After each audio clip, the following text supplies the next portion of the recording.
సినిమాల నుంచి పాలిటిక్స్ లోకి వచ్చి సింగిల్ గా ఎవరితోనూ పొత్తులు పెట్టుకోకుండా గెలిచిన వాళ్ళలో ఎన్టీఆర్, ఎంజీఆర్, జయలలిత తర్వాత ఒక్క విజయ్ అని అనుకోవచ్చా? ఖచ్చితంగా. ఎందుకంటే ఈ 50 ఏళ్లలో ఇంకోటి ఎంజీఆర్లు వీళ్ళు అప్పుడెప్పుడో పెట్టేసిన పార్టీలు వదిలేద్దాం, తెలుగుదేశం ఒప్పుకోవాలి, మా పార్టీ కొత్తగా పెట్టి సక్సెస్ అయింది. ఎన్టీ రామారావు, ఎంజీఆర్ తర్వాత విజయ్, మధ్యలో జయలలితని తీసుకోకూడదు. జయలలిత ఏఐఏడిఎంకే పార్టీని తను తీసుకుని నడిపింది, లైక్ చంద్రబాబు తెలుగుదేశాన్ని తీసుకుని నడిపినట్టు. అంతే తప్పించి ఆవిడ సొంతగా పార్టీ పెట్టింది కాదు. సినిమాల నుంచి వచ్చి సక్సెస్ అయ్యారు కదా, అదే అనేది సక్సెస్ అవ్వడం అంటే నేను వారసత్వం సక్సెస్.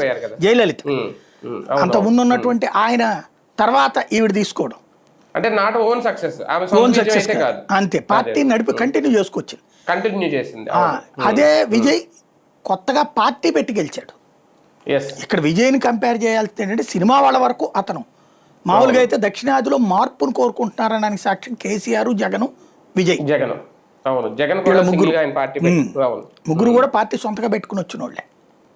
అవును, అంటే పవన్ కళ్యాణ్ కూడా సొంతగా పెట్టుకొచ్చిన ఆయన కూడా ఎవరితో ముందు పొత్తు అదే అనేది. కాకపోతే ఫస్ట్ పొత్తు పెట్టుకున్నాడు కదా 14 లో. అవును, అదే 19లో కూడా పొత్తే కదా కమ్యూనిస్టులు, బీఎస్పీతో. అవును.